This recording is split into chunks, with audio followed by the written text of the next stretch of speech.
Thursday. Not it. Pouring down again. The wind's dropped. Give it its due. Wind's dropped. We're not getting anybody else's gazebo blown into the garden today, but we decided we would go to the different cafe because we're getting a bit sick of FBK with its toasty, cheesy toasties. Getting a bit sick of it. After 3 years with no menu changes, it's a bit boring. Yeah, a bit boring. Sorry if you live in Fleetwood, but the cafe's boring. Anyway, what am I wearing? I'm wearing another sweater, cardigan, whatever you want to call them. Everybody in America calls them sweaters, even though the cardigan's in the UK. And it is, I won't stand up, I don't know whether you can see it or not. It's got cables at the top. Oh, which way? I always move my necklace the wrong way, don't I? It's got cables at the top. And it's got this sort of cable design all the way down at the bottom of it. I've made a few of them. It comes from that Glorious Sweater book. I think it's by Nola Theiss. As far as I know, discontinued, but people have been able to manage to find copies of it. I'm sure it's called the Glorious Sweater or something like that. Anyway, that's where it came from, and I've made loads of sweaters from it. This is actually in an Aran. Probably a bit thicker than your 4 weight in America. It's kind of, we have this problem in the UK. We have a double knitting, which is similar to your 3, and then we have an Aran, which is thicker than your 4. So when I buy a pattern that's for a 4 weight, you know, which is red heart, everything else like that, I'm stuck in the middle. I'm stuck in a quandary. Do I go up or do I go down? I usually choose to do a double knit because I prefer to crochet with the 3 weight on the smaller hook. And it makes a more indoor. This is actually more of an outdoor type of jacket, really. It's a little bit warm in the house because it's an Aran weight, yeah. But as I was going to, oh shush, that flipping phone, I'm going to start putting it in a drawer or something. As we went to the Ferry Cafe today, which is a fish and chip cafe, sells other things, sells pies, baked potatoes, quite a variety of meals, even does breakfasts, stuff like that, which is a glorious change from, you know, the FBK or whatever it's called, the Fleetwood Beach Cafe, I think it's called, which we're getting really sick of the menu there. But the problem is with the Ferry Cafe is the seats are highly uncomfy, and I have been suffering with my arthritis this week. I hate doing whingy windy videos, as you know. But my arthritis has been going, hello Janet, here I am, I'm going to twing you. Doesn't matter how many painkillers you take, I'm going to twing you, I'm going to ache, I'm going to drive you potty. As I said before, it's living in cold and wet. And I have never been so cold and so wet since I moved to Fleetwood. Sorry people if you come from Fleetwood. But it's, yes, it is not Manchester.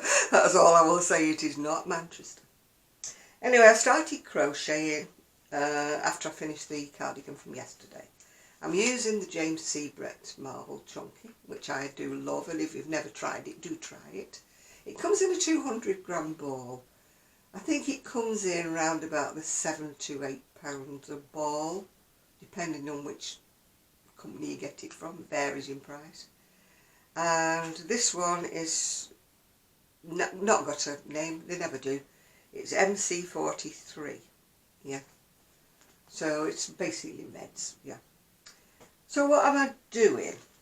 Well, you've seen me wear this. And actually I prefer kind of this shaded kind of colouring. But sadly the red isn't. I think actually this is inside out, so you have to bear with me. I think it's inside out, but you can get the gist. I do wear this an awful lot. The problem is it's very, very short. It's meant for a shorty and I'm not a shorty person. So I have to put a bottom edging on it. Yeah.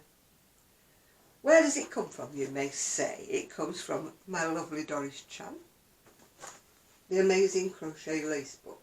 Once again, I mean, Doris isn't doing any more designing. Sad, sad, sad. But you can still get the book. I've seen it, you know. In fact, one of my favourite shawls of all time. Oh, which I don't know. I've got, this is the, excuse me Ben, now, this is the second book I've bought because the other book kind of fell to bits. And what happens, this is my new book. This page falls out, same as before. Must be a loose leaf. It's called the Blue Curacao Shawl and I absolutely love it. I have made it so many times. Sadly, I don't even have one myself. I need to make one for myself. Everybody who saw it when I made it, oh please make one, please make me one. So, and everyone I made, I haven't got. So I am making, what's it called? Oh, the Farpoint Topper. It's actually done in a ribbon in her book. I've tried crocheting a ribbon and I don't know what I do with it. I flick it or something and it twists and it looks a right mess when I do ribbon. Anyway, that's the design. And as you can see, it's probably much thicker than what I'm actually using. Again, we're on American yarn and I cannot always get the substitute. It's done in Lion Brand Incredible, which is probably long gone because this book's quite ancient now. And it's done on a 9mm crochet hook. And it's kind of like a ribbon is all I can say. It's a ribbon, but when I crochet ribbon I twist it. I mean, somebody did ask me how I found the sari silk to knit with. I actually found it easier to knit with the sari silk than I did when I tried to crochet with it, because I kept twisting it and it didn't look nice, didn't look right at all. Anyway, so far, sorry about that, I just threw it on the floor. I've already crocheted one piece. Yeah. The pattern should end there, but because I'm a bigger lady than the pattern, and also I like it longer than the pattern, I've actually put 2 rows of my trebles, US double crochet, around the outside of it, yeah. What I will have to do is obviously block it to death. I've got to make another 3 of these. That's the front panel, and there's 1 panel for the back and 1 each for the sleeves. The 4 identical panels that you make. But what I'll have to do is do an edging around the bottom, like I did on the end of this one, to make it long enough, because it's not long enough. It's just not long enough. And I'm not one that can wear it short and short for my tummy, yeah. We're back to the old bigger lady stuff, yeah. So I need to put like a little edging around it. A friend of mine made it and she actually put a lot of fringe around the bottom, which is an option I suppose, if I've got enough yarn left. I think it takes about 300 grams to make it. I know 1 200-gram ball doesn't quite do it, yeah. Yeah, that's got the border on the bottom of it, yeah. So I think it's going to go into the second ball, but you can always make a hat or something with the, or a cowl or a scarf or something with the rest of the ball. But if you've never used, James C. Brett Marble Trunky, it does go such a long way. But sadly the red isn't as, what I call gradient, as I would have liked. It looks more of a solid colour. I like it when the colour changes from one, shade to the other, yeah. I did actually do 1 panel in my other yarn that I just finished a cardigan off in. But then I decided that it was only taking 100 gram. Well, it wasn't taking 100 grams, sorry. It was taking about 60 or 70 grams to do 1 panel. And I thought, I've got 4 balls in a bit. I would have had a lot left over if I'd have made one in that wool. So I thought, no, I'd rather have a cardigan. So that's why I pulled it back and I did the cardigan instead, yeah. So that's why I started this with the red I already had. I still haven't drummed up enough interest to restart my granny stitch cardigan or to restart my patchwork cardigan. I've been looking at tapestry crochet, not tapestry crochet, Tunisian, yeah, crochet. I don't know where people get Tunisia from, because if you were to ask a native, where do you live? They would not say, I live in Tunisia. They would say, I live in Tunisia. Yeah. So it bugs me a little when I'm watching these videos and they're going, Tunisian crochet. And I'm like, there's no E in it. There's not double E in the middle. It's an I. Tunisian. Yeah. Anyway, that's just my little bug. That's what bugs me when they say Tunisian. So I've been looking online to find a basic cardigan pattern which isn't top down, because I'm not up to that yet. Not clever enough for that yet. I'm just about putting one stitch in from the other, you know. And I do not want to start making a dishcloth because we don't use them. And I don't want to start making a hot pad or a blanket. I want to make a cardigan. You know me, if it's not wearable, I don't want to know. Yeah. So it looks like I'm going to have to do a swatch, which, you know, Janet loves doing swatches. Not. I'm going to have to do a swatch with my chosen yarn, my chosen hook. I've got the hooks. I bought a set of Denise interchangeable hooks. I was watching a lady and she was saying, oh, these are the best hooks to buy. These are Lantern Moon or something. They're the best ones. They do this, they do that. They sing, they dance, they make a cup of tea. £64 for the set. I thought, no. Seeing as I don't even know if I'm going to take to it, I'll stick with the Denise ones I've got. They cost me 20-something pounds ages, moons ago, years ago. I'll stick with those. So I thought that. I used to have the long straight ones, you know, the ones you'd buy, normally the cheaper ones. I couldn't waft them. It was like conducting the band. The hook was too long. I didn't know where to hold it. The end, the middle, the hook end, the middle bit, the end bit where the knob is. No, didn't know which way to hold it. So when I moved, they were one of the things that got jettisoned. I didn't bring them with me. I'm like, do you want them? Yeah, have them. One of the things I got rid of, and I'm thinking, maybe I should have held on to them. Maybe I would have got into these extra long Tunisian hooks. As my mum used to call them, an Afghan hook or a blanket hook.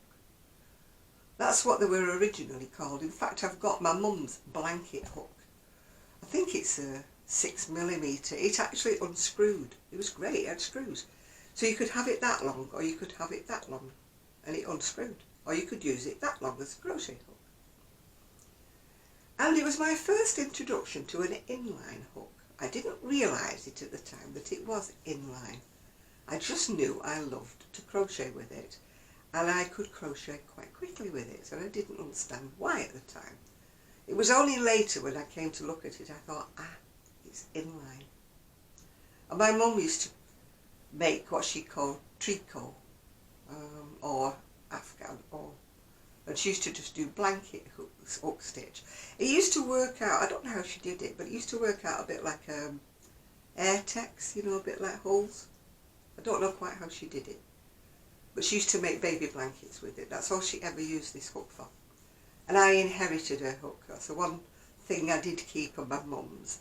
I didn't keep any of her knitting needles. I did keep her crochet hooks, but I didn't keep her knitting needles, because Mum liked to knit on short needles, which I can't knit on, because you know I knit with under my arm. And also, when she had very, very bad arthritis, which she suffered with much worse than I did, note the mittens, keeping my hands warm, she could only knit on plastic, or as my mum used to call them, bone. They weren't actually bone needles, they were plastic needles. But, of course, she was like me, she used to snap them for fun. My dad used to get a pencil sharpener and sharpen the ends of the broken needles and make cable needles with them. We used to have an awful lot of cable needles in our house that were about that long, made with pencil sharpeners, and he used to rub it was very load of patience, my dad. Much patience, wouldn't throw anything away. Never know when it'll come in useful. And then he used to rub the ends with like emery paper, you know, to make them smooth. So nearly all of my cables, I never bought cable needles. I used to use these, in fact I think I've probably still got a couple somewhere. Little plastic that my dad had made from Mum's broken needles. Yeah. But, I mean, I'm still struggling a bit with the heavy metal needles. I mean, you know, I got a set of, what are they called? Oh gosh, The ones that Sheila uses, if you watch Sheila's knitting and crochet tips, the ones she uses, and then heavy metal, and I'm struggling a bit with them actually. You know, they really hurt my hands, and they're very pointy. And I must push my knitting down as I do it. I didn't realise. But over the years, using the needles that I'm used to using, I hadn't noticed. But these other ones, these new ones, have got such a point. And I was getting a dint in my finger through pushing it down. And also I was knitting a very, very chunky sweater, if you remember. I finished it at long last with the cables on. And it was on big, big needles. I think it was on a size 7mm or something like that. Heavy. They were so heavy. I had to go in the shed and rooty-tooty out a pair of my old aero plastic needles. Because I just couldn't knit on these heavy, heavy needles. They were just way too heavy. And I'm not much good with wooden. When I say wooden, they're not the expensive wooden needles. I used to have just the ordinary wooden needles. Because that was, if you had a double O, an O or a triple O, they always came in just plain wooden. They didn't come in anything fancy. They weren't bamboo. They weren't anything. They were just wooden. But they're the same. They drag a bit. Mind you, I did get told by a lady who swore by it. I don't know whether it's true. I haven't really tried it. If you have wooden needles or anything, a wooden crochet hook that's dragging a bit, rub it through your hair. And apparently the oils, the natural oils in your hair, well, it wouldn't work with me because I'm bleached, but if you were a normal lady with normal hair, run it through your hair like that, and apparently the natural oils in your hair, they make the needle knit a lot easier. My problem with wooden needles is I snap them. I don't mean the big, thick, chunky ones. I mean like your size 4mm, your 3 1/4, which you use for double knitting. Well, you do in the UK anyway. I used to just snap them. I knit with them under my arm and bend first of all around my bosoms, and then in 2 pieces. And always when you were knitting a lacy pattern and you lost your stitches. And that meant going down a few rows till you could gather it up, you know. I mean, people who knit lacy shawls, you know, on fine, fine needles, they put what they call a lifeline in, don't they? Every so far they run a lifeline through. And then if the worst happens and they drop a stitch, then they only have to go down as far as this lifeline. But me, you know, being so clever, you know, doesn't do anything like that, do I? Mind you, I don't knit fancy shawls. A lady at Knit Club, her daughter-in-law is expecting twins, and she's making the most fabulous, fabulous shawls. Fine, fine wool. Ooh, and the intricate, intricate lacy patterns.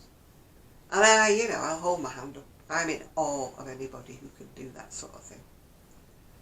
I just, I can do a simple lacy pattern. I can do a sort of little bit more complicated pattern if it's in like a double knitting or a thicker yarn. But the fine, fine, you know, we're talking fingering or less yarn, lace weight yarn, on tiny little needles. A shawl or a blanket, whatever it is, I'm not sure if it's a shawl stroke, blanket stroke, whatever it is. Very, very, very pretty. But she has got the patience of a saint, which I don't have. I think I like more instant gratification, as they say when I'm knitting and crocheting. I don't like the really chunky, you know, where you're on that super, super blanket wool stuff. I don't like that. That's too thick for me. That plushy yarn. Too thick.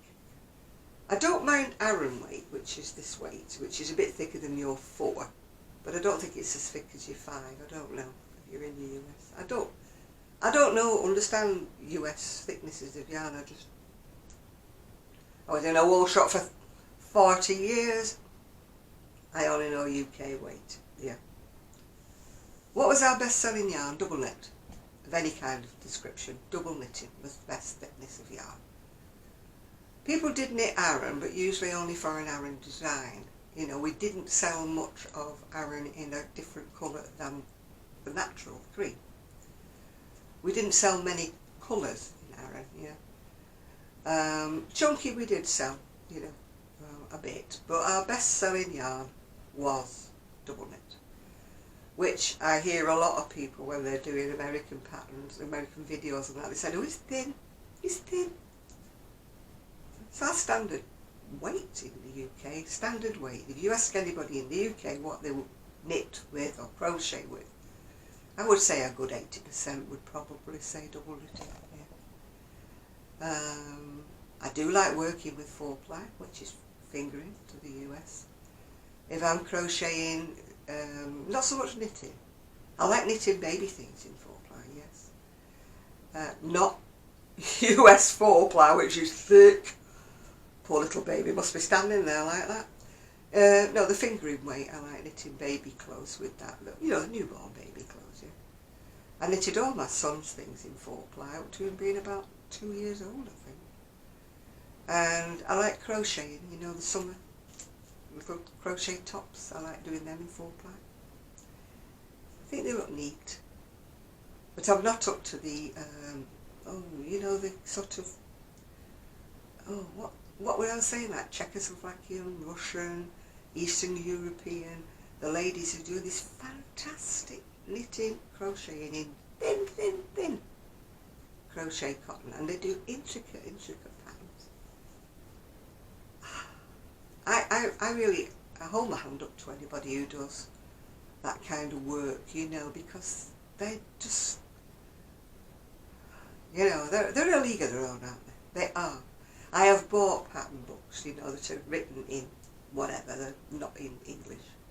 And the Japanese books, have you seen those wonderful, wonderful Japanese crochet books? Now Sue, you know, my best friend Sue that lives in Scotland now, she could understand them. She could work out the charts and understand them. And she said, but yeah, you do this, and can't you see that that's a that? And can't you see that this symbol means it's a knit stitch, and that symbol means it's a purl stitch? And I'm like, well, really? Really? I like a chart along with written instructions if it's UK, US. But the Chinese, the Japanese, or whatever, it's Japanese, isn't it? No, they're beyond me, yeah. But, I mean, Sue was ace. She would look at something on Pinterest and she said, do you like that? And I'd say, yeah. Has it got a pattern with it? You'd look at it, oh, no pattern. Or the pattern with some obscure Russian design. And she'd say, yeah, but you can see where it's going, can't you? You can see it's this and you can see it's that. And I'm like, no. And then she'd bring something that looked like origami, you know, in crochet. And she'd bring it to me and she'd say, see what I'm doing? And I'd go, see what on earth are you crocheting? Yeah, what on earth? She'd have about 7 different ends to it sticking out. And she'd say, well, this bit's going there and this bit's going there. And can't you see this is? And I'm like, no. And then she'd come weeks later with this finished thing. She said, now do you see where it is? And I'm like, now I see where you're going. But don't ask me to do it because my brain does not compute the same way that her brain obviously works. She could look at something really like origami, come, you know, folding, seams here, seams there, seams everywhere, and know how to do it without the pattern. Whereas me, I'm like, no. I can copy, like I say, some crochet patterns. They're fairly straightforward and it's just copying a stitch and it's copying a basic design. Copying something, you know, a little bit different. Yeah, I can do that, yeah. But I do watch a lady, she's called Made in something or other, and she does all these rows that are going on, like, you know, between people on, you know, Instagram, Facebook and that, where, she, you know, this person's pinched my design, this is my design, this is this is that, this is the other. And I'm looking at these arguments and I'm thinking, there is no such thing. You cannot say, it's like saying I've invented the granny square, isn't it? You know, oh, come on. Granny square's been around longer than me, you know. You might do a slight design of a different granny square, you might even do a little bit of a tweak of a granny square. But when I see some of these, like, designs and things, and they say, I've designed this, and I'm like, no, you haven't. You know, my granny used to make things like that. You haven't designed it at all. You've tweaked it. You've copied it. You've seen something. It's like me when I design something. It's something in my mind that knows I've seen something somewhere along the line. I might be going back years and years. I might be dredging things up out of my brain that people have not seen. And you might think, oh, Janet's designed that. No, she hasn't. Janet has not designed that. Janet's adapted it from something she remembers seeing a long, long time ago. Yeah. But another thing that's got me bugged. Videos from 20-year-olds telling me, or telling anybody, how to run your crochet business, how to start up, what to do. And I'm like, oh, really? You're either living in a college dormitory where you're not paying rent, electric, whatever, or you're living with your mum and dad, not paying rent, electric, gas, council tax, whatever. And you're saying how to run your crochet business. I'd like to see them in a year or 2 years' time when they've got to pay their income tax returns, got to pay that. And their living expenses, if they live, they go in a flat in their own or apartment on their own. All the expenses that they've got to pay for their, you know, utility bills, rent bills, whatever it is, bills, all the food bills, all the new yarn bills, all this, and their income tax bills and everything. Come back to me in 2 years' time when you've got your business for 2 years and tell me then how I can run a business. Sorry darling, it don't work, you know. You're feeding people, young crochet people, wrong ideas. Oh, it's so easy to start up your own crochet business. You need fancy bags, you need to go on Instagram, you need to promote yourself this way, you need to go on TikTok and all that. But they're not going into the actual, what I call day-to-day running expenses. Their electric light, for example, you know. They're living at home, they're living with mum and dad. The expense of the car, the petrol to go to the shop to buy more yarn, things like that, they're not reckoning any of that in. And that's what sort of bugs me a little bit. Saying, you're trying to tell anybody who crochets, oh yes, you can have a crochet business. It's dead easy, this is what you do. And I'm like, oh yeah, if it was that easy, we'd all do it, wouldn't we? Anyway, that's my little gripe for the day. Sorry girls, little girls who are doing these videos. Come back in 2-3 years' time. Tell me if you're still making money. Tell me if you're still doing a business. And then I'll listen to you. Okay, bye for now. I'm off to crochet a bit more. Don't think it'll be finished tomorrow, but you never know, you're looking around for me. Bye for now. Hope it's not raining tomorrow. Bye for now.